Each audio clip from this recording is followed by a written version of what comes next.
মূলত কয়েকটা দাবি জানিয়েছি যে গত ১০ মাস হয়ে গিয়েছে এখন পর্যন্ত যে সকল শিক্ষকেরা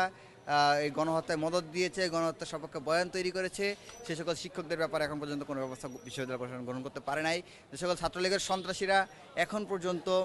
আপনার শিক্ষার্থীদের উপর গণহত্যা চালিয়েছে এবং এখন পর্যন্ত তারা সন্ত্রাসের নিষিদ্ধ ঘোষিত সংগঠনের সাথে আছে এবং তাদের কার্যক্রম চালিয়ে যাচ্ছে, তাদের ব্যাপারে বিশ্ববিদ্যালয় প্রশাসন এখন পর্যন্ত কোনো পদক্ষেপ গ্রহণ করে না। অথচ সব কিছু ডকুমেন্ট আকারে কিন্তু প্রমাণিত এবং সেগুলো কিন্তু তাদেরকে উপস্থাপন করা হয়েছিল যে কারা কারা এই সন্ত্রাসবাদের সাথে জড়িত আছে। কিন্তু বিশ্ববিদ্যালয় প্রশাসন ১০ মাসের ভিতরে কোনো পদক্ষেপ আমরা গ্রহণ করতে দেখি নেই। তো সেই জায়গা থেকে আমরা আজকে দাবি জানিয়েছি যে দ্রুততম সময়ের মধ্যে এদের বিরুদ্ধে ব্যবস্থা গ্রহণ করতে হবে। আর দ্বিতীয়ত বিশ্ববিদ্যালয় প্রশাসন আজকে অনেক টালবাহানার পরে অবশেষে আজকে ডাকসু নির্বাচন কমিশন গঠন করেছে।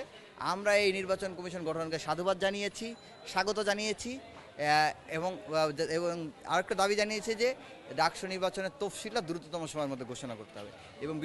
ঢাকা বিশ্ববিদ্যালয় যেহেতু সকল ন্যায়ের সংগ্রামের আন্দোলনের নেতৃত্ব দিয়েছে, সবসময় সম্মুখ সারিতে অবস্থান করেছে, সেই জায়গায় যখন জাহাঙ্গীরনগর বিশ্ববিদ্যালয়ের